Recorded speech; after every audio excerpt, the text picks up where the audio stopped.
bride and the one who became the wife of the flesh. Now, we followed that on down into the lineage of David, and we saw that David also had a wife of the covenant called Bathsheba, the house of the covenant, the house of sevens, the house of the oath cutting. And he had another wife who was taken into she was compromised, if you will, by his son Absalom, who was an archetype, if you will, or an antitype of Messiah. And his son Shlomo, also known as Solomon, is known as the prince who will reign during the millennial kingdom, the Prince of Peace. Now, Solomon also figures into this picture that I'm trying to establish. Solomon had 700 wives and 300 concubines. Well, if you add 700 and 300 together, you come up with what? 1,000. You write 1,000 with the letter Aleph. Did you hear me? Did you hear what I just said? Aleph, spelled backwards, is that word Pele. It's wonderful and marvelous. And I'm not talking about the 700 wives and 300 concubines. I'm talking about the word of Yahweh. I'm talking about the language of Yahweh. Come on, I can see you guys went down the way of the wife of the flesh. What I'm saying is that the word Aleph also means Echad. Echad is the number 13, the gematria of the bride. Yeshua completes the unification of the house, brought the bride back to the head, the Aleph or Adam, placing her back into her rightful place in Eden. Now, let's look a little bit at Isaac. Man, I'm going to have to move quickly. What do we really know about Isaac? Well, he's a forerunner of Messiah. His name is from 33:27, Yitzhak, and it's translated as he laughs. If you look at the root of it, it's Strong's number 6711, Sukkak, which means to laugh, but there's a root stem, a trunk. And that is the key to understanding in that word, Yitzhak. Strong's number 6703, that word is Sach. And it's translated or written with a Zadi Ket. It refers to making something clear and obvious, to make it distinct, like a bright light that shines on something. But it also carries with it the weight of some cousin words, cognate words, related words around it that infer something that's barren. That's what we're talking about, barren wombs, right? Something that's exposed, something that's parched. But that word zach also carries with it the connotation of sexual overtones because it's actually used in the Song of Solomon, and it's dealing with the beautiful countenance or face of the bride. Now, if you look at the yod attached to the yod zach, the yod means my. So it's my laughter. If Itzhak is translated as to laugh, so it's inferring my laughter. Now, a barren place is a place that has no fruit, just like Sarah's womb, just like Eve's womb. After what happened in Genesis 3, their womb is barren for all intents and purposes until the lamb slaughtered. Rebekah's womb was barren. Rachel's womb was barren. Hannah's womb was barren. And the church today has a barren womb without the intervention of the word of Yahweh. Now, it's only his word that can cause an Yitzhak to be born. The joy. Restore unto me the joy of your Yehoshua, salvation. Now, I have a note here, Isaiah 52, verse 9. It says, break forth into joy, sing together, you waste places of Jerusalem, for Yahweh hath comforted his people, he hath redeemed Jerusalem. I want to look at that word break forth in English, but I want to look at its Hebrew equivalent. Strong's number 6476, pronounced patsach, and it means to break out, to break in pieces. Well, how can it mean break out or break something in pieces? If you look, you notice the pay attached to it. It's appended to the front of it. And you see the word zach. Now remember the word zach, we were just looking at it. It's the root of that word, yitzhak. Are you hearing me? So if you put the pay on it, it's inferring pay being the mouth or the breath or the released word.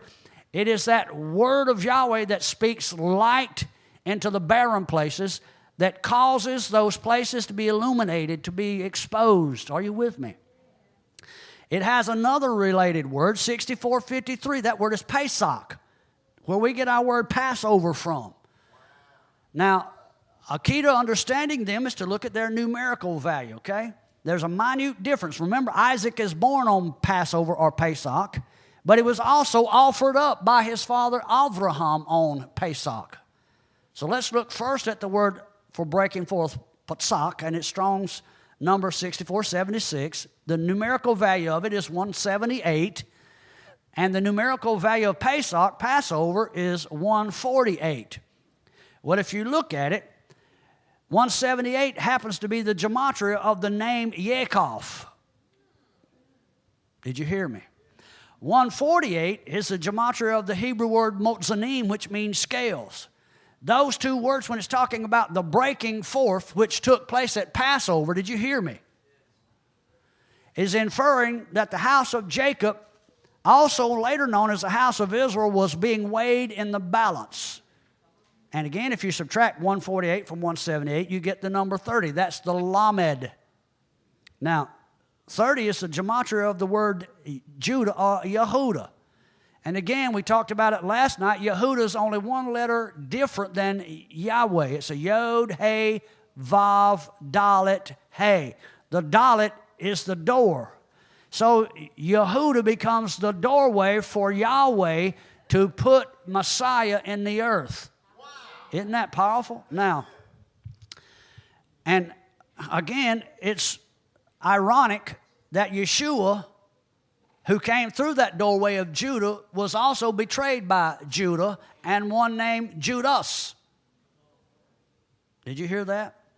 And he's betrayed for what? 30 pieces of silver. The difference between the judging part of it that I was talking about, being weighed in the balance. Now, silver is the word kesef, and that word can also mean to desire or to long for. So the desired one was weighed in the balance.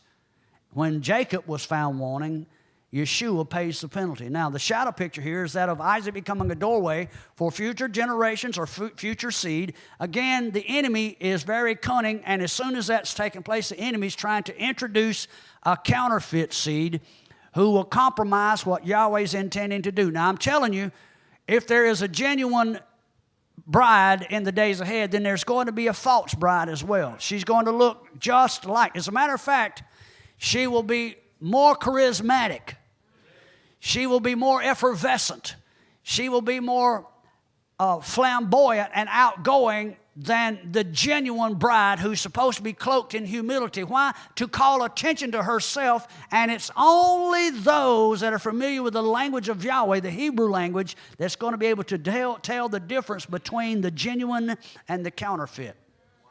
Now, I want to look a little bit at Jacob and Esau, because we've been talking about Sarah and Rebekah, and you know that there was a struggle in the womb of Rebekah. After she was barren, she prays to Yahweh, and she even talks to her husband, and after that, you find that she is found with seed in the womb. And Yahweh tells her, because of that struggle in Genesis 25, 21 through 23, that there's two manner of people in her womb, the seed of the serpent and the seed of Messiah. The seed of Yahweh is in her womb, Jacob and Esau. Now, I want to look at the word barren here. The word barren is Strong's number 6135, achar, and of course it means to be sterile and to have no seed, and it carries with it the weight of those related words around it. 61, 31, 32, and 33. Those words infer to pluck up something by the root, to tear it up, or to root it out. There's another closely related word, 6136, ighar, and that means a root or stump. And so when it looks like the generations are cut off and all that's left is a root of stump, sort of like the stump or the root of Jesse. Are you hearing me? It looks like it's barren, doesn't it? But something's going to cause it to break out. Now, Rachel, Sarah, Rebekah, Hannah, all of those ladies suffered from barrenness. And the Torah teaches us unequivocally that barrenness is a sign of a curse. Am I right? Now listen to me. It's evident, if you go back and look at it, every one of these ladies had a specific spoken word to them before they were able to conceive. Yet, they were found to be barren. You have to ask yourself, what had happened? Well, I have a question for you, and I posed it in this paragraph. Could the enemy have been responsible for taking away the seed of that promise that had been sown in their hearts? Mark chapter 4, verse 15 talks about as soon as the seed of the word sown, what happens? The fowls of the air come to steal it. And if you go back and look, in Sarah's case, she's not able to conceive, so what does she do? She gets the flesh involved. And if you go back and look at all these other ladies down through, you find that rather than acting on the promise of Yahweh and waiting in patience to see the results, they cannot see the results. And remember, faith is not based on what you see. Are you hearing me? So just because you've had a promise and haven't seen the results yet, don't you falter. Because don't you be weary in well doing, because in due season you will reap if you don't faint.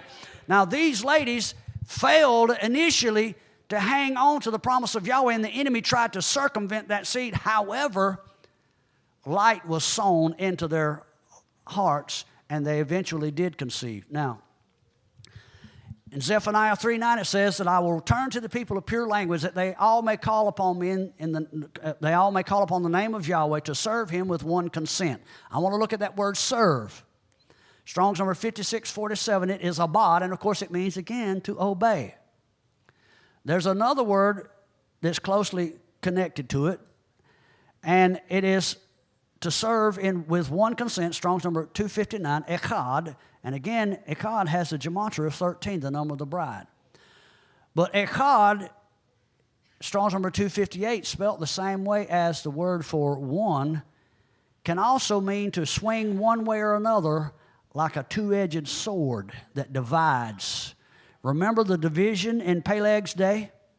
It was that sharp two-edged sword of the word of Yahweh that caused the division. And that sharp two-edged sword of Yahweh, the word, the Hebrew language, and I find it quite coincidental, if you will, that particular verse of Scripture in Hebrews chapter 4 is in the book titled Hebrew, talking about the word that caused division. Amen? That same sword stood at the gate to prevent access back to the tree of life, to present access to the Ark of the Covenant that had the written DNA or coded DNA of Yahweh in it. Why? Because Yahweh said, look, if they've got access to this DNA, they can repair theirs.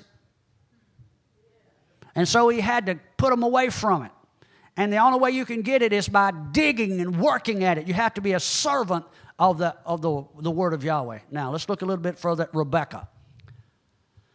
It says that Rebekah conceives. Strong's number 2029, that word is hara. It means to conceive and become pregnant. But there's a root stem here I want you to look at, and it's the hey resh, har.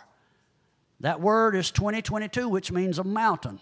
And of course, you know when a lady's 9 months pregnant, it looks like a har, a mountain. Hello? I've seen ladies walk around like they were carrying a mountain too. Hello? Are you hearing me? Okay. The hey suffix that's added to the end of it is directional, and it's pointing to the mountain. Did you hear me?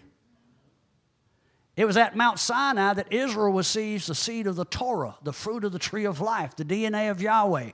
It's this picture here of Rebekah and Isaac and the two distinct seed that remind us of Adam and Eve in the garden. Are y'all hearing me? Now, James in chapter 1, verse 21 tells us you need to be careful. Receive with meekness the engrafted word. Okay? The word engrafted here, Strong's number 1721 in the Greek is emphutos, and it means a puffing or a blowing like in the swelling that comes from the released breath of Yahweh.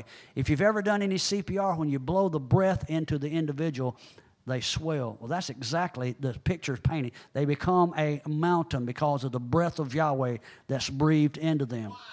Now, there are some other subtle connections here between Rebekah and Eve. For instance, the word mother, em, Strong's number 517. You can see it in Genesis 3:20 and 28:5. There's only two places in Genesis where that precise word, em, is used, and it's referencing Rebekah and Eve. Eve was considered the mother of all living, yet she had serpent seed in her womb. And Rebekah gives birth to Jacob and Esau, the seed of the serpent as well. Now, there's still a connection. If you continue to look further, in the garden you see Isaac and Adam typified. Adam was in rebellion, having made the fruit of the tree of the knowledge of good and evil his pleasure. Isn't that right? Well, if you go back and look at it, so does Isaac. Are you hearing me? We've been taught that poor old Isaac, bless his blind heart. That's what, he's blind, and they take advantage of him, and he's deceived by Rebekah.